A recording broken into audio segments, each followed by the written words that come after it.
This is The Wilderness and the Wellspring, a podcast about the difficult times when you want to give up on your creative pursuits and the beauty of the act of creation. I'm your host, Jeff Lunt.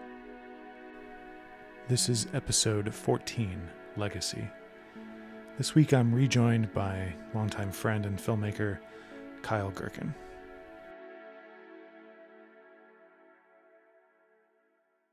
First off, thank you for having me back on the Wilderness and the Wellspring here. It's nice to be a returning guest. First one. Yeah, hey, quite an honor.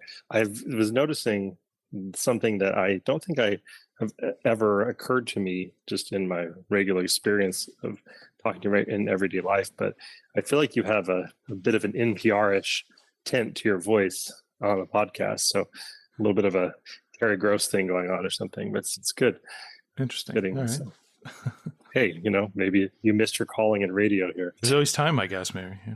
That's true. I know. Well, that's part of the whole idea, right? It's never too early to start a new project and never too early to fail to complete it either. But yeah. But anyway, so with regards to, legacy and fading away and all those things, I think it's a really interesting topic. I mean, it's something that I think about a fair bit. I think that in terms of legacy, it's something that I really think of as part of just sort of baked into any creative project, right? And probably even broader than that, baked into anything you build, right? Like if you're building a business, if you're building a bridge, whatever, it's like this is something that at least in theory can outlive you, right? And people can continue to experience it like long after you're gone. And that is a kind of immortality. And I think that's something that is appealing about building things or creating things. And so I certainly would put video games in that category, novels in that category, films, all those things. I think that's part of what drives us to do them on some level, even if it's a subconscious level. And for me, I think there's like definitely a conscious component with regards to that, certainly with filmmaking and some of the other creative stuff. So and if you talk about just fading away, I mean, yes, I suppose in the cosmic scale, it's all a bit meaningless, and we all are gonna fade away on that macro level. But on the smaller scale, sort of the human scale that we live on, I think that's almost like a way to combat that, right? That's how we fight against the fading away, is by leaving these things behind that are representations of us or our efforts or our talents, etc. So it kind of touches on a theme I've mentioned before about when I was much younger and wanted to go into creative stuff for a living, video games in particular. I had this need to be known, or my goal was to be famous, basically, which is fine. A lot of people have that fantasy or whatever, but it's interesting how, looking back at my life, I feel like that in my particular case got in my way. Like it was a driver, but toward a lack of, it was very self-centered, I think. You say it got in the way. In what sense do you feel that it got in the way?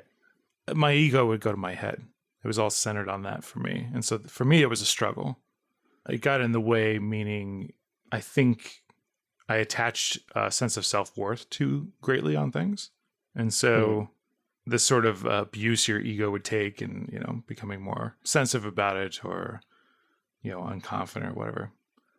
I don't know. So you're almost saying that you were maybe afraid to move forward with certain projects because if they weren't good enough, then that would affect your sense of self-worth or things like that. Like you were almost afraid to fail because you have the pressure you're putting on yourself. Is that what you're getting at, or something different? No, I think it just made me into a jerk. Okay. Did it prevent you from accomplishing the work that you wanted to accomplish? I mean, because of course there have been a lot of productive jerks in time, right? And while ideally you could be both productive and a nice person, do you feel like it actually affected the productivity, that piece of it, that wanting to be famous or wanting to be well known, well regarded as a game designer? No, I don't think it was the pressure. It was more like I was never really able to make the connections I needed to just other people because it's hard to be around. I've had this big ambition for who I was going to be and was overconfident at how certain it was that it was going to happen someday, and then perhaps discounting the amount of work involved, So are you saying that you couldn't build a team that you needed to be successful in that way because of that? Yeah, I think that's a big part of it. Yeah. I mean, that's interesting. That's an interesting piece of introspection. I mean, I would say that probably goes for most creative endeavors. Most creative endeavors are ultimately team projects, right? There's very few things you can do of significance. You can do it by yourself. The one that I can think of is writing a novel, perhaps, which is a mostly solitary activity. Although even then, if you look in the acknowledgments, right, of any book, pretty much there's pages of names listed there, and everybody from editors and publishers to the supportive family to researchers to so I mean, it's even something that seems as solitary as a book with a single author's name on the front, whatever, right, is actually there's still a big team behind that and making that truly a reality as far as something that's out in the world, right? I mean, I suppose anybody could hack their way to a keyboard and have it, stick it in a drawer, or more likely in a file folder on a computer desktop these days. But as far as actually getting, again, a real product out there, it does take a team, even for something like that. So maybe there are no exceptions. It doesn't feel like it, right? Yeah. And it's one thing to accept a job and just go into sort of the regular workforce, and there's all this structure around you telling you the kinds of things to focus on and that kind of thing. I mean, I've worked on stuff that only I knew about. I don't know, what good is that if you can't share it with somebody, even if it's just a hobby or whatever, and you're just showing a few friends. Yeah, even that, right? But that does bring up another piece of it, which is I'm almost just thinking to get the thing out in the world, but there is beyond that, there's how do you actually get it in front of people, right? And that takes another team of people, marketers and salespeople or whatever, because you can have something, and unless you are content to just share it with a handful of friends, a handful of close people to you, then you do need someone else to push it to that next level and actually get it in front of eyeballs, in front of, get in people's hands, whatever the thing might be. And so, yeah, it really is it's interesting. There's a book called Thanks 1,000. Have you ever heard of it? Mm-mm. So I'll probably butcher the details here. So this is all from memory. It's something that I saw like a TED Talk on or something like several years ago. So bear with me if I'm wrong on this. Hopefully the Thanks 1,000 guy doesn't listen to this podcast. But anyway, this guy wrote a book where he wait, hold on. What are you wishing on to the podcast right now exactly? People don't listen. Go ahead. I'm going the opposite of what I guess we were trying to get this in front of people, right? Not hide it. So maybe I should be wish casting in the opposite direction. But anyway, this guy, he went to some coffee shop. I don't know what it was, maybe a mom and pop place or something like that. And, he got a cup of coffee, right? And he's drinking this coffee and he's like, man, this coffee is amazing, right? Like, this is really one of the best cup of coffee I've ever had. So he was like, I want to thank the people who made this possible, right? So he went and he thanked the barista and, hey, thank you for making this coffee. It was really great. And then he thought, but, that's just the last person in the link of the chain, right? So what if I actually thanked everybody who made this cup of coffee possible? What would that look like? And then he decided to take it on as a project. And then he ended up writing a book about it, which is called Thanks 1,000. And essentially, he ends up having to thank basically 1,000 people as part of this project because, obviously, it's everybody from the person who purchases the beans at the coffee shop and the person who grinds it and then the growers and then, whatever. And obviously you can imagine going all the way back through this chain, how many people ends up involving and how many different businesses and whatever, just to get that one cup of coffee to the end consumer. And so, and that's just stuff that's mostly invisible to us, right? We all go out there in the world, we consume these products, we never even think about it, but almost everything that we do has this huge supply chain behind it and all these different efforts of all these different people that come together, again, even for something as simple as a cup of coffee. And that's sort of the point in the book. So anyway, it made me think about that when we were talking about this, right? So that's just, I think it's just another example. That's not even a creative endeavor, right? But there's so many things. Again, I think there's so many things we take for granted in the modern world. Along those same lines, there was a guy I saw, and this is again years ago. Hope I'm not totally butchering it, but my memory of it is this guy. He set out to make a sandwich. That was his goal, right? Very simple, make a sandwich, except he wanted to do it from scratch, like truly from scratch, grow the wheat, like raise the pig, what all this stuff, right? In order to make a sandwich himself. So it was, even though it was a simple sandwich, I don't know what it was, turkey or ham or something, ham and cheese and bread, whatever, mayo, I don't know what, but because he had to do all that stuff from scratch, he essentially, I think it ended up in the end, making that sandwich cost him like $2,500 or something to make a single sandwich. Because of course it's not efficient, unless you do it at scale. Right. But again, this is something that as a society it's sort of visible to us, and we don't think about these things, how we have these delicious sandwiches with all the ingredients that we can get for $7 or something, because it's all the huge economies of scale that are happening all around us and driving these supply chains. So it's neat. I think it's something that I try to appreciate more. It ties in a little bit with this whole team takes a team to do anything, right? Does this person have any other really expensive projects like this? Well, these are two separate people, right? But yeah, I don't know. I don't know if the guy. Yeah, I don't know if. Well, the thanks a thousand. Right. Separate from the other thing. But yeah, I don't know if the guy with the sandwich. I should look it up and see if he went off and did any other kind of crazy experiments like that. But I'm sure you could Google it. And it's like, I think he made a YouTube video out of it or something.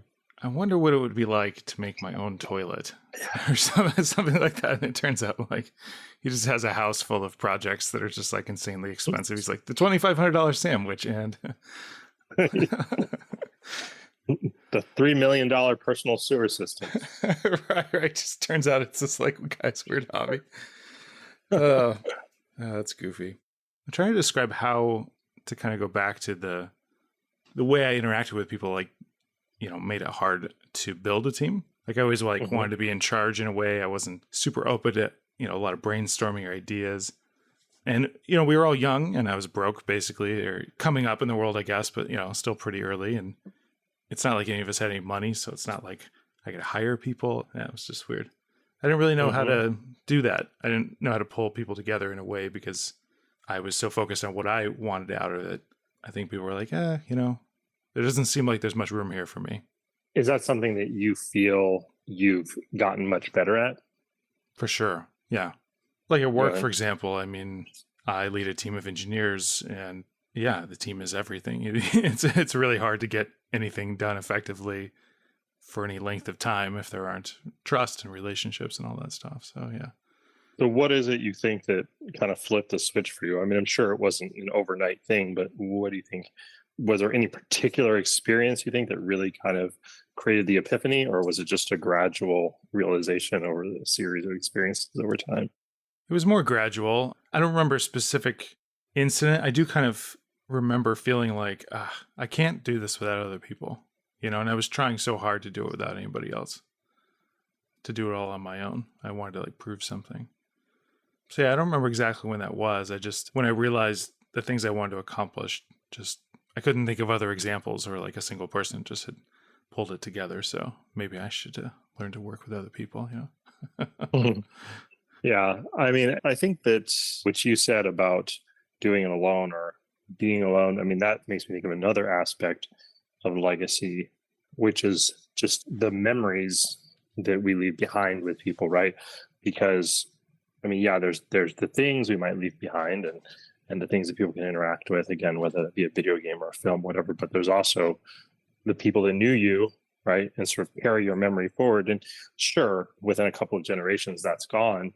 But nevertheless, that's another piece of it, right? That if you don't think of it in terms of people, you don't think of it in terms of relationships, right? Then I think you lose that. That's one of the dangers of people who aren't connected to people, right? They're not making those memories. They're not leaving things behind in people's hearts that are going to survive them. So I think about the people who've been important in my life that have passed away, like, my grandfather and other obviously grandparents, and people who will pass away, whatever, and the thing is that with all those people, really, they did things in life that were sometimes things that were interesting, sometimes things that were important on some level or another, but most of those, that's not the things that people really cared about, right? Like when they passed away and as their funeral, it's like the stuff that really mattered to people was how much they touched their hearts, So I think that there's something about that distills that experience when you have that it's sort of life experience distilled down into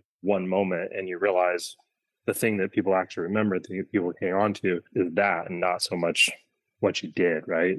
It's how you made them feel. Sure. Yeah. So that's just, again, another aspect of legacy, I think.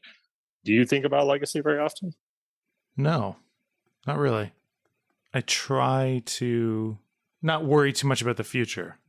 I find that if I plan in that way or I think about those things, I get carried away and sort of idealistic, and I forget to come down to the ground and do the creative work and just get it done, If that makes any sense. Mm-hmm. What does fading away mean to you? I think you've joked with me on multiple occasions that you like to get comfortable with the idea of fading away. So maybe it wasn't so much of a joke even, I don't know. But so I'm curious, what's to dig a little deeper into that sentiment. Yeah, it wasn't so much. I don't think it was so much a joke from my point of view. But then again, so many of the things I say are. So there's some comfort in this idea of turning back to dust, basically, going back into the earth, whatever, that I've found is a very beautiful idea that I didn't really think about too much when I was younger. I think about just being part of the I don't think when you were younger, I don't imagine you were thinking you'd go back to dust. Well, that's true. Headed to Kolob. Yep, on the Mormon train. Yeah, it didn't work out so well, but well, it's not over yet, right? There's still time. Yeah. Deathbed confessions are not allowed, but if you get started a year or two ahead and get your temple recommend, I think you can still make it in. Yeah. You just got to have a disease where you see it coming, right? Right. Yeah. Do you pray for that? Like to ask for a list, it's like, could it be very slow kidney failure or diabetes? I want a few decades still or something. Anyway. Yeah, I think there's a kind of beauty in the idea of you're sort of a statistical anomaly that transformed some local entropy into a person for, a number of decades. And then afterwards, you sort of literally fade back into the earth, kind of to be part of everything again. It's weird because I'm not really a spiritual person or even a metaphysical type interested in that kind of stuff. But yeah, I don't know. I think that concept is really kind of cool. Yeah. I mean, there's a poetry to it for sure. I think it's a positive way to look at death, right? Like in terms of not letting it be something that drives a great deal of fear or anxiety or anything like that. So I think that's certainly healthy. But by the same token, I mean, do you feel like that is in any way in opposition to the idea of legacy? If you're talking about fading away, then is there not this other piece of you that wants to leave things behind of significance? Not really. Okay. Yeah. So you want both your body and your works to fade away at the same time. Yes, preferably before I die. I want to see it. I want to witness it. I want to see it happen. Kind of a Back to the Future situation, just watching your hands disappear in front of your eyes. Right. Yeah. That would be an interesting way to experience death. Yeah. Fully conscious and yet, sort of fading away like Hal or something. Yeah. 2 good movie references in about 30 seconds. There you go. Back to back. I think when I thought of what I wanted to build, what I thought I wanted to accomplish, the fantasy of achieving it and being a big shot, just got in my way of doing the work so often. Or accepting that whatever I was capable of doing at the time was good enough, that, I didn't have 20, 30 years of work to look back on and be like, oh yeah, the biggest influence really is, do you show up every day? Do you have a goal? Mm-hmm. It matters a lot more than being the smartest person or working the hardest or whatever, Yeah. There's no substitute for just grinding it out, day after day, getting a little bit done every day. That's the way almost all important or big, significant things get done. So yeah, I can see that. But I guess what I'm getting at is the idea, right? Like if you make a game right now, right? You kind of said earlier, you don't want it just to sit on your hard drive, right? You want people to play it. You want people to experience it. You want it to get out there. So presumably the bigger the audience, the better, right? I mean, if you not saying that you need to have an audience of millions to be satisfied with what you did, but that would be preferable than an audience of 10, right? That's quite the opposite end of the scale there. Well, okay, whatever. I mean, is there ever any N+1 situation where you would rather have the N than the +1? Yeah, I mean, I think it would be cool if something took off. Yeah. But why? Why is that important? Why is it more important to have 1 million rather than 500,000 or 2 million rather than 1 million, for example? I think for me, it would come down to what additional choices might that lead to? So let's say I'd be perfectly happy with, I get 100 people to play my game who all said they had a great time and they enjoyed it, but that was about as wide as it got, right? Mm-hmm. Versus building something that's really successful, which can then lead you to, oh, okay, do I want to do another project? Now I have a different set of choices, more funding, whatever behind it. So other than that, I don't know. I mean, I just try to treat it as like it would be nice, but I don't expect this to happen, and I just want to enjoy as much of it as I go, instead of putting pressure on myself to finish it, or instead of putting pressure on myself in such a way that I don't get to enjoy the journey along the way. Well, yeah, I mean, I definitely, I agree with that. I think that that's important, again, and healthy way to approach it. But I guess what I'm saying is when you do finish it, right? I'm not saying thinking ahead, going, oh, I gotta, if this isn't seen by 1 million people, it's not going to be worth it. So I got to really make this great. They're putting that kind of pressure on you, right? But you actually have finished product. You've had a good journey. You've got a finished product. Now that you have that, is it simply that the bigger hit it is, the more personal choices you'll have or personal resources you'll have? Is that the only value to other people experiencing this thing you created? No, I mean, it feels good to create something that people enjoy. Yeah. Maybe I just don't care if it outlives me. I guess that's kind of where I'm going with the next thing, right? Is to say, if it's important now, but literally once you no longer can experience that in any way, then you don't care. I mean, in a sense, of course you don't care, because nobody cares about anything when they're dead, but even sort of proactively, you don't care. Well, that almost makes it sound like I don't care if anybody actually enjoys it, so long as I don't have to think about it after I'm dead. Right. Well, that's sort of the same thought, right? I mean, that's I guess that's the next step in the thought experiment would be, okay, so as long as you think people are enjoying it and you're none the wiser, even though they're all really hating it, then it's just as good, right? I guess. How would you know? Yeah, how would you know any better? I don't know. Well, I guess that comes down to some deeper philosophical questions about objective versus subjective realities here. But sure, and whether or not I ever find out, there was this show, I think, where I can't remember what it was, but the setup was that there were these friends that had a band, and they were like high school or early college or something. Occasionally played shows, but small time stuff. Well, a friend of the band decided to hire this TV show that just did like wacky stuff and filmed it and showed it on TV. And the setup was that they hired a bunch of extras, had them listen to the band's music so that they knew the lyrics.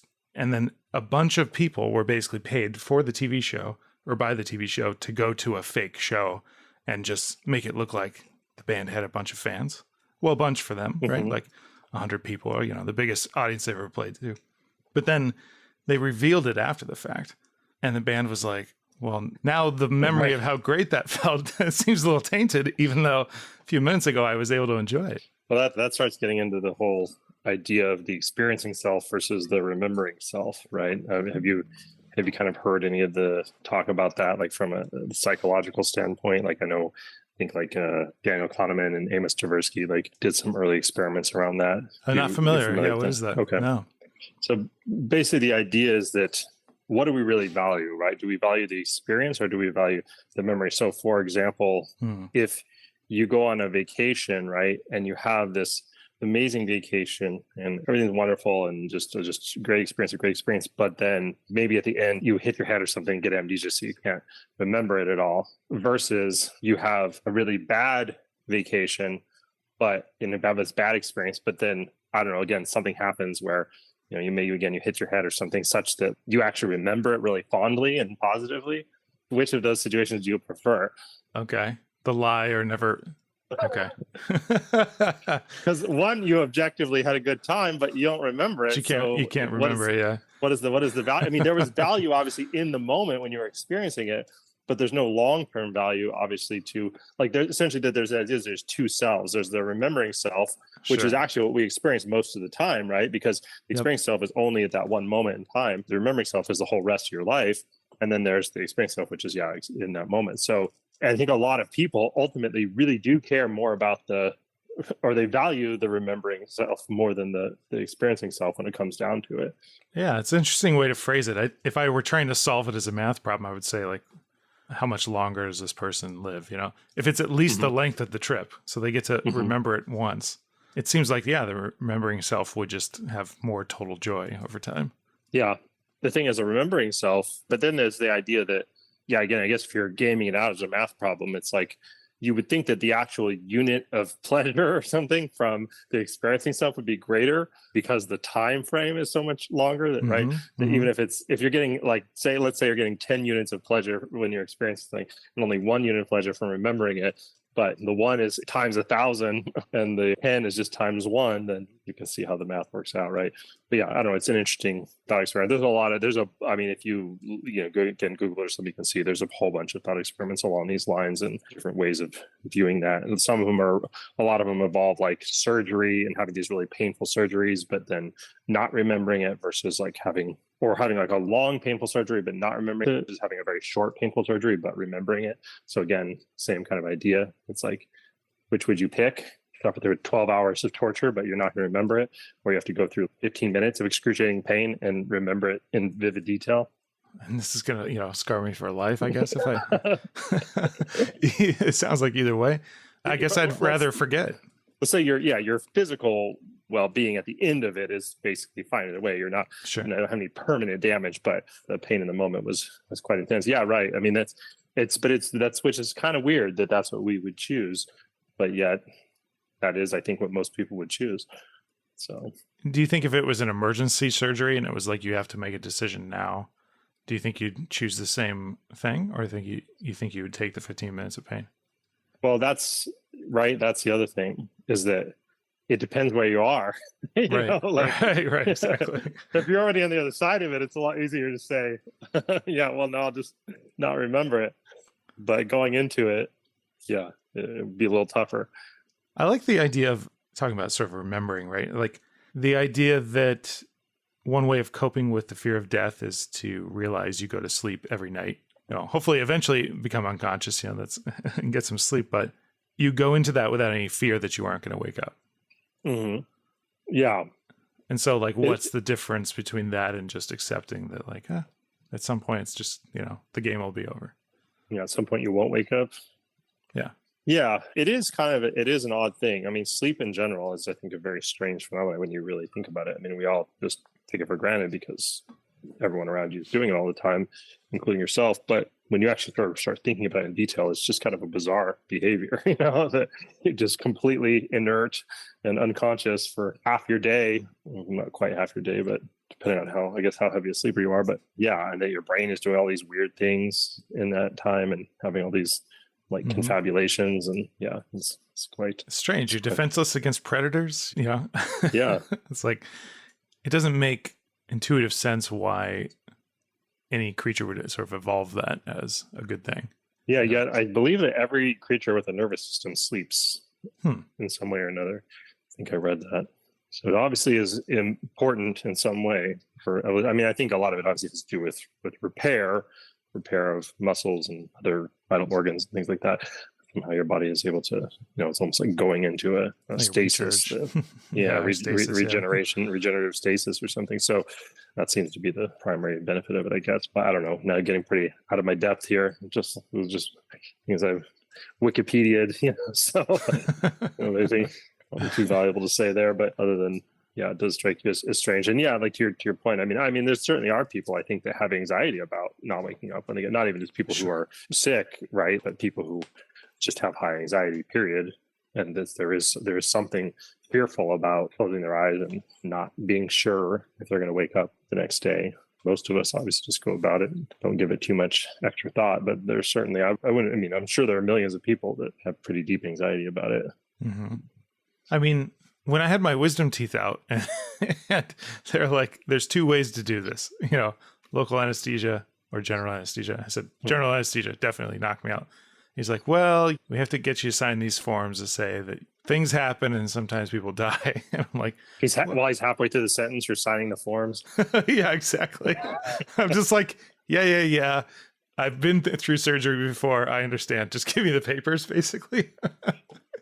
But anyway, he insisted that he let me know.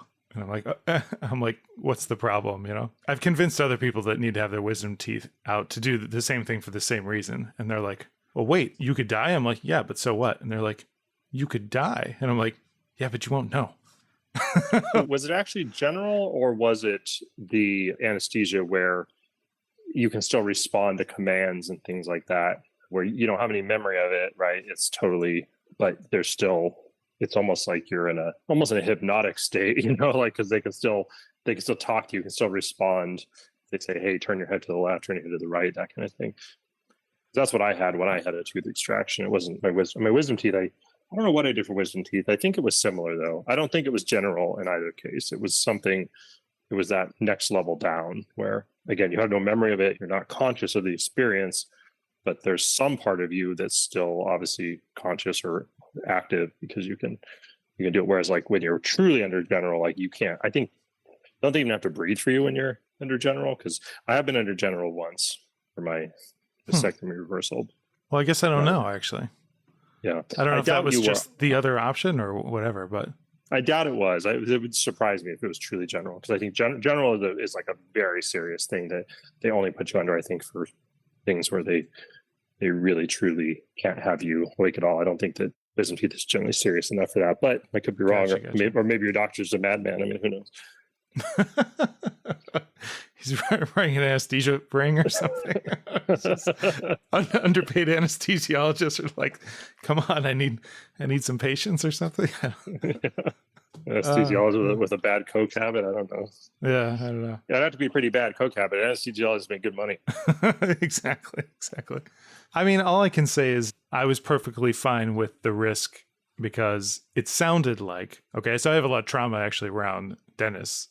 And so I already don't want to be conscious even as soon as I walk into the office.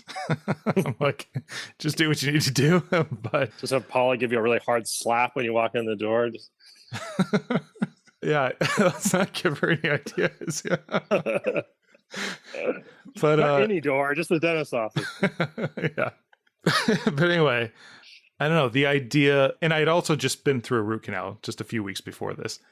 And the guy was like, oh, you're not going to feel a thing, you know, it's no problem. And of course, I had like 2 extremely painful stabbing pains during the procedure. And so I was just like, anything you can do to make me unconscious or make me not remember this, it would be appreciated. They just seemed a little concerned with how quickly I was signing up to be like, yeah, I don't care if I don't wake up. You know? Where's the Oblivion package? Would it be illegal if they like discounted it or something? Or can I get the Kevorkian package? Where's that on the menu here? Yeah. Well, I'm a big fan of being unconscious for surgeries as well. I mean, I think it's the comfort. Obviously, unless you have some kind of allergy or something that makes you be a high risk, it's like, why not? The risks are quite low. I mean, obviously nothing is riskless in life, but anytime you're taking medicine, there's always a chance of something. But I think that, yeah, if you're a healthy person and you're relatively young, I have seen issues with older patients. When you get past like 75, 80, I would not recommend going under, because it seems like you don't come all the way back from that a lot of times. So again, relatively young, relatively healthy, young, middle-aged, whatever, you know, the risks are low, and yeah, the comfort is worth it. I think worth the risk, certainly. The last dental procedure I had, they offered me a pill, and it was like one that you had to get a prescription, right? So I had to pick it up from Walgreens or whatever. And they're like, yeah, it's just a little tiny pill. I mean, it was like the size, it was like smaller than a Tic Tac, right? I mean, it was almost microscopic. So I was like, what is this thing going to do? Right. And they say, oh, you got to take it before you come, but someone's got to drive you. You can't drive once you take this pill. So take it basically right before you get in the car, and then have someone drive you in. Okay, cool. So anyway, so I take this little miniature thing that I can barely see with the naked eye. I feel nothing. Okay, let's hope this works, right? Well, I mean, I have zero, like, by the time I got there, I think I could barely get out of the car. I was walking like a drunk down an alley, and then I have zero memory of the experience whatsoever. I came home, obviously was driven home, and then, like, I think I got some food, like, or the person made me some food. Somehow I was able to eat, even though I could barely stand.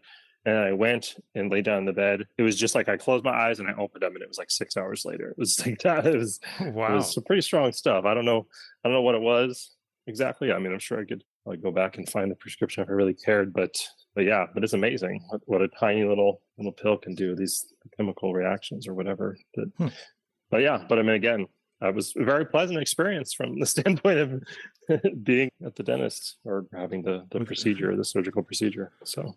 What was the last thing you definitely remember experiencing firsthand versus maybe something somebody described to you afterward? You mean like in my life being a kid or something? Oh, no. Sorry. I mean, around this dental procedure. You mentioned like walking to the office and stuff. Did the person who drove you told you later that you were stumbling around and stuff, or were you aware of that? I think I was aware of the stumbling. I don't remember anyone telling me about that. So I think that's my own memory.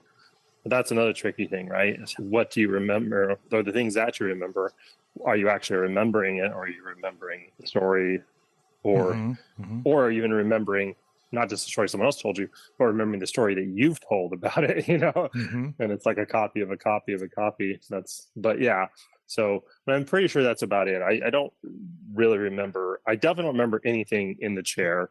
I maybe remember vaguely being in the waiting room or something, but that's definitely the last thing. And then I do remember being home.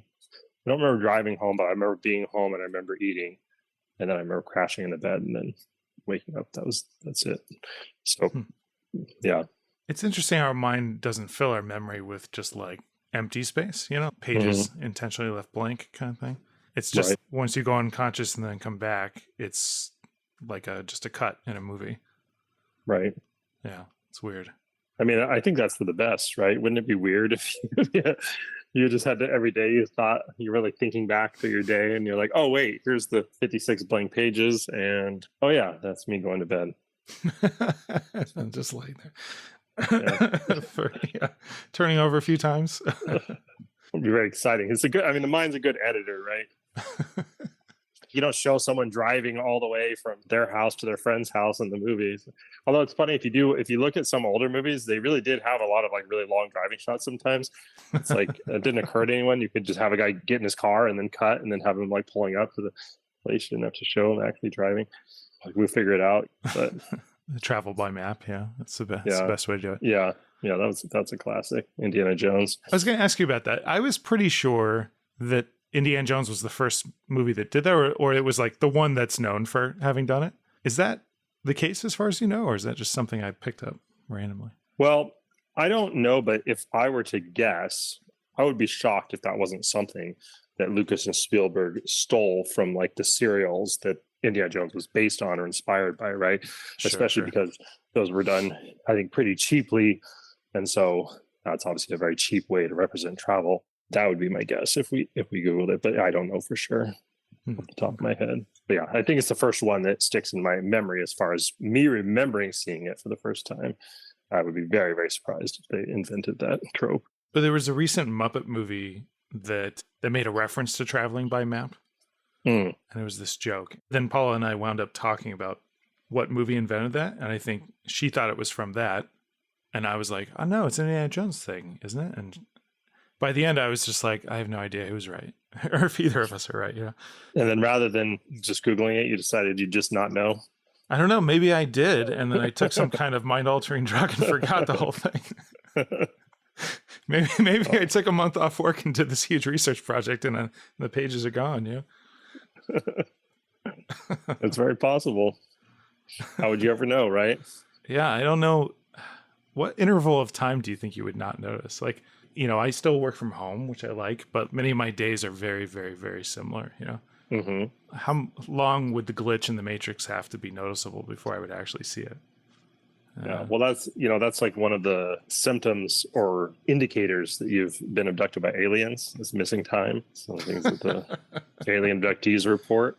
So for all you know, you got whisked away to planet Zargon or something, and you were gone for months. How would you know? My aliens seem fine. Your aliens are stealing your teeth while you're unconscious. So what do you think that drug was? Some kind of fancy alien technology? You're like, how could this possibly work? It's so small. Yeah, I hear you. I would think, I can't imagine that I could miss much of a chunk of a single day and not notice it, but it would be surprising. I mean, are you saying not only would you not notice it, but nobody would notice? Or are you saying that just you wouldn't notice?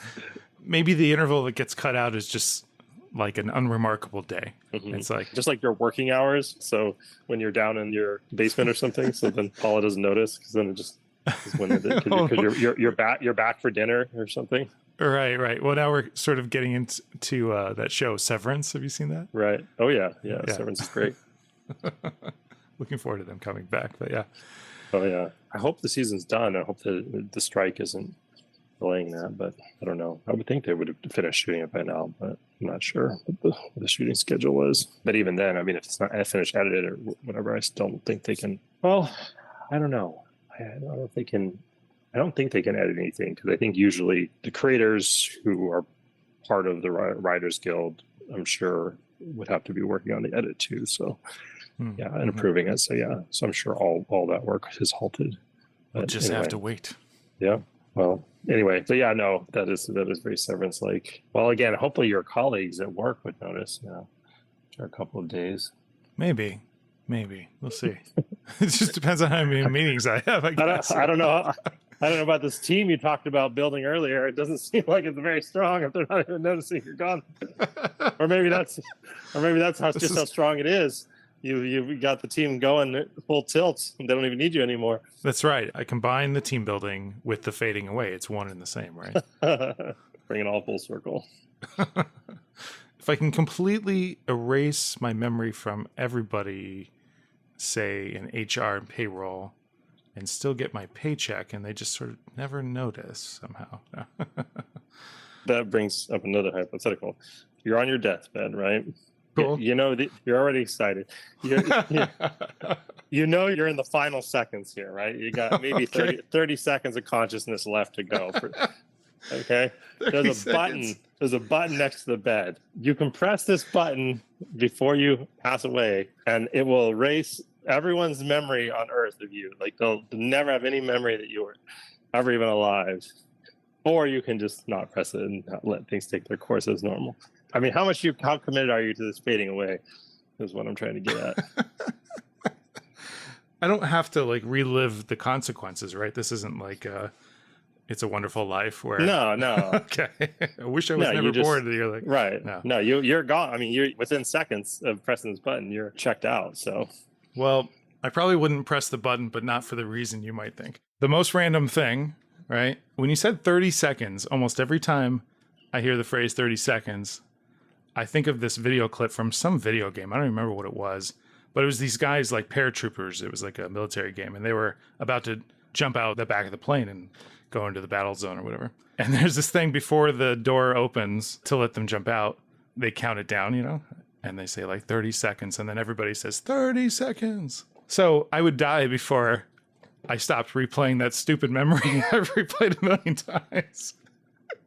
And I would never think to be like, oh yeah, oops, yeah, press that button quick.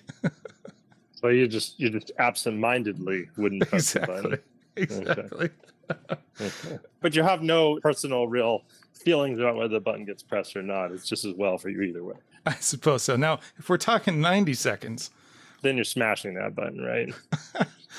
I don't know. That's really interesting. Why would I care? And so either way, right? Mm-hmm. So I don't know. I'd be tempted to press it. Yeah. I mean, why not, right? How many people get a chance to erase themselves from history? So it's not like everyone gets this button, right? This is a special button for you. So might as well take advantage of it. Well, I mean, would you ever up and try to disappear from society or something? Not because you were ill or old or whatever. Am I a criminal? No, you don't have to be. Is this a Project Albatross situation? There's just some reason you've decided you need to I don't know, check out to the mountains, like the plot of Red Dawn for a few months or something. For a few months, or like I'm gone, like my family will never see me again. Nobody I know, none of my loved ones will ever know what happened to me. I'd just be like in the wind one day, never to return. Yeah. I mean, if it's no, there's no part of me that wants that.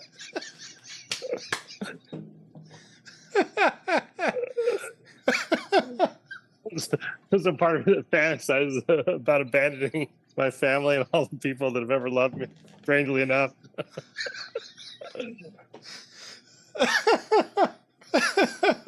When you put it that way. Oh, I'm dying over here. All right, so that's a no then.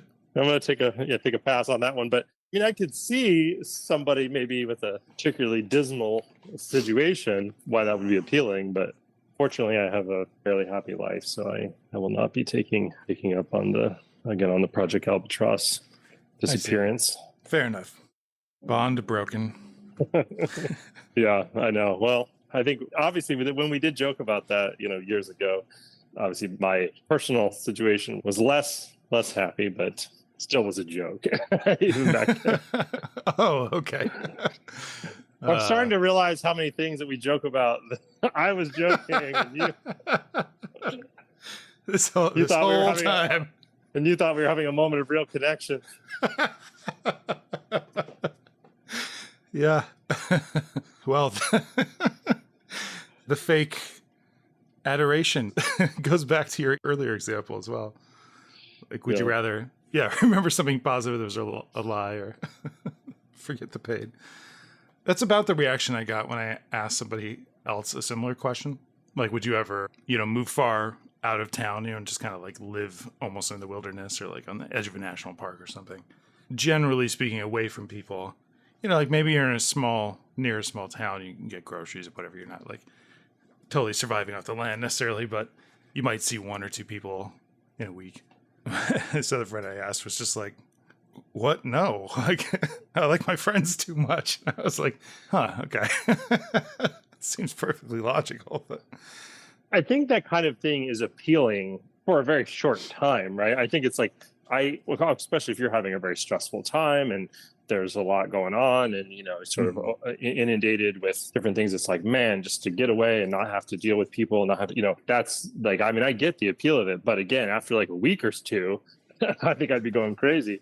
So the social isolation and even the lack of, I mean, I don't know what the situation is technology wise, but I'm assuming do you have access to movies, for example? Are you just literally like living like a pioneer, just hunting animals in the woods and building your own fires? Well, you're somehow perfectly healthy, but trapped in a cabin that you can't get out of with nothing but barely enough food to keep you alive and an infinite supply of memory erasing drugs. Sounds like a good horror film, actually. I might steal that.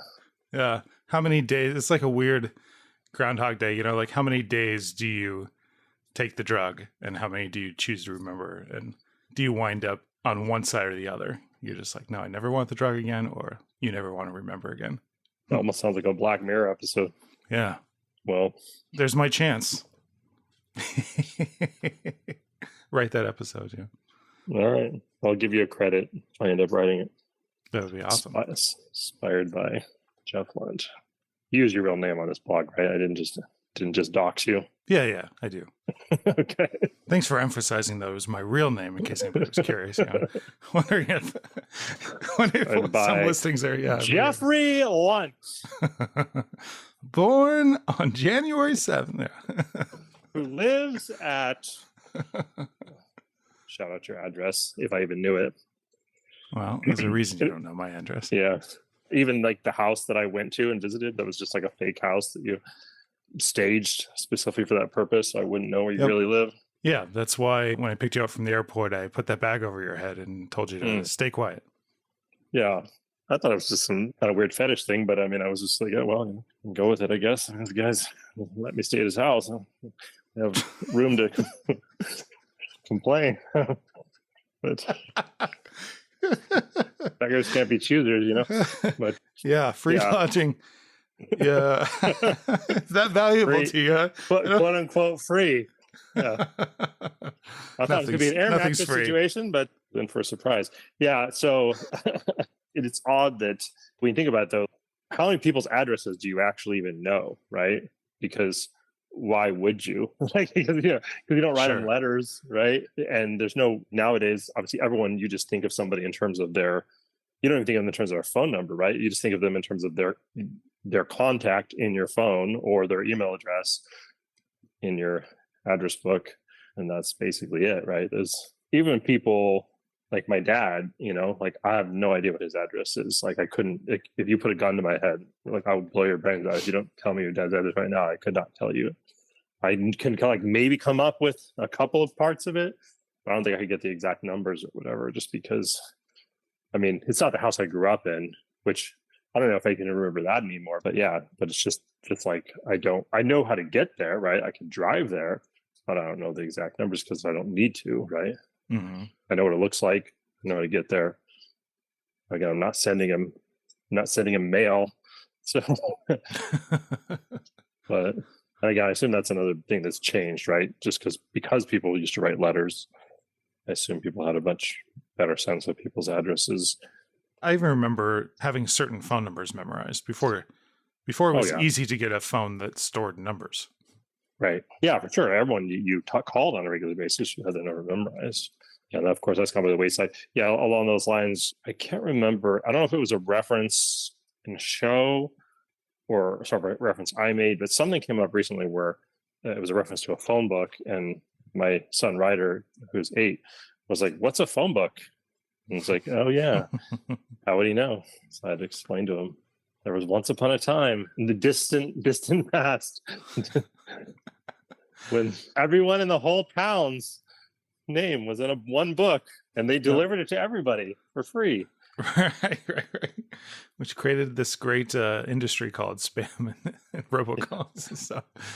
But yeah. It's weird in our age of heightened awareness around privacy and stuff that, we used to just like openly be like, yep, here's everybody's name and number in the whole town. You like go out of your way to have your number unlisted. Right. Our great emphasis on privacy, but then people are posting all the details of their lives on public forums like Facebook. So it's really interesting I don't know if you heard about the idea of revealed preferences, right? It's like there's what people say they want, and then there's kind of what's revealed that they really care about by their actions or their behaviors. And I think that's a good one, right? Is like, I know there are people who will complain about, for example, Facebook's privacy, violations or policies or whatever it is, or how they sell your data to advertisers. But then a lot of the same people, if you survey them and you say, hey, would you pay $3 a month to have your data be completely siloed, right? So that it's not being sold to on Facebook. They're like, $3 a month? Fuck that. Facebook is free. And it's like, okay, well, I mean, I guess we see how much you value privacy then. I mean, well, do you think it's partially driven by this feeling that it's like such an insultingly low number for my data? The people sort of defiantly say no because they feel like they want to. Well, yeah, they'd rather be paid more, or like they feel like they're in a negotiation where if they refuse the first offer, they'll get more money, instead of people just saying, like, okay, you're paying. You're not getting paid. You are paying, like you're paying $3 or whatever to have like the premium account that doesn't, where your data is not in any way sold or shared. Yeah, people have been so conditioned, right, to think of the internet as free, and products on the internet as free. Of course, we all know the classic adage, right? If it's free, you're the product, or however that saying goes. But yet people still think there's this just really, I find almost perverse aversion to paying for anything on the internet, which I don't understand. I would much rather pay and have an ad-free experience any day of the week. And again, it's usually like a trivial difference. It's mind-boggling to me that anybody has the Hulu plan with ads, because it's like $3 cheaper or something than the ad-free. And it's, I mean, how many people are out there that $3 a month is really making the difference between whether you eat or not? I just can't conceive of that being worth watching ads in every single show that you. It's like when I occasionally accidentally turn my like car stereo to a radio station. Yeah. You forget how completely packed with commercials they were. And are. Yeah. And Yeah, are. you just- Yeah. It's like shocking. You go back, you're like, ah, what are all these ads? You know? Yeah. No, I mean, I've more or less like been able to silo myself off from ads entirely almost, I mean, through all sorts of, whether it's, premium subscriptions or for streaming or podcasts, of course. Podcasts, of course, some podcasts do have the live read ads, which I hate, but at least they're easy to skip, by hitting like usually you can set your app to skip ahead 60 seconds at a time or whatever. So you can like just a couple of clicks and you're past the ads. But even then, again, I would be delighted to pay for the podcast that I really listen to on a regular basis. I'd be delighted to pay $5 a month or whatever they want to charge to like give me an ad-free feed if that was an option. But whatever. So that, and then ad blockers on the internet and whatever. I mean, there's obviously a lot of different technologies you can implement or subscriptions to sort of get around it. So it's like, yeah, it's just weird to think there's a whole nother universe of people that are just experiencing ad bombardment all the time, still watching terrestrial television and listening to radio in their cars and all this stuff, getting all these ads that I'm just blissfully unaware of. Yeah, I mean, I can't remember the last time I watched anything that wasn't on demand. For me, the only thing is sports, which I don't watch a ton of sports but anymore. But like, for example, when the Suns were in the playoffs, usually watching those games with my brother. But even then, at least like I'm watching it with somebody, right? So I'm watching it with my brother. So when the commercials come on, we can pause it. We can talk about the game, so there's something to pass the time. And it's not just having to sit there and be beaten over the head. But it's still crazy. I mean, it's like, it's the amount of commercials in a sporting event is absolutely insane. I mean, yeah. Because like you said, you forget. You're like, oh yeah, this is just what it's like, or what it was like, and what it continues to be like if you haven't opted out of that. Yeah, it's like the streets of Blade Runner. You're just like, you're like, okay, as the viewer watching the movie, looking into this dystopian world, it's like, oh, it looks really visually cool. But if you just think about watching TV with ads or listen to radio with ads, is like looking around and realizing you're like in the dirty paper-strewn streets of Blade Runner, just like walking around. You're like, hey, this kind of sucks. Yeah, it's true. The things that are the most interesting to watch or read about are typically not the most things that are interesting to live through. Yeah. The streets of Blade Runner are no exception, I think. Of course. All right. Well, should we wrap up this conversation about legacy? Of course. Yeah. I mean, Ridley Scott has got quite a legacy. Blade Runner, one of the crown jewels in that legacy. He's still going, still cranking them out. His latest movie, Napoleon, is supposed to come out, I believe, in November or December of this year. I think he's pushing 90. If he's not, maybe he is 90, something like that. It's definitely close. So there's another man of legacy, Napoleon. Right. So just going down the list of personal heroes or something here. I think Napoleon gets a bad rap personally, but he accomplished quite a lot of good things. Certainly wasn't all good, but I think for the time, I think he was a reasonably progressive leader who got a lot of important things done. So people don't realize how hard it is to be the emperor. I mean, come on. Yeah, it's true.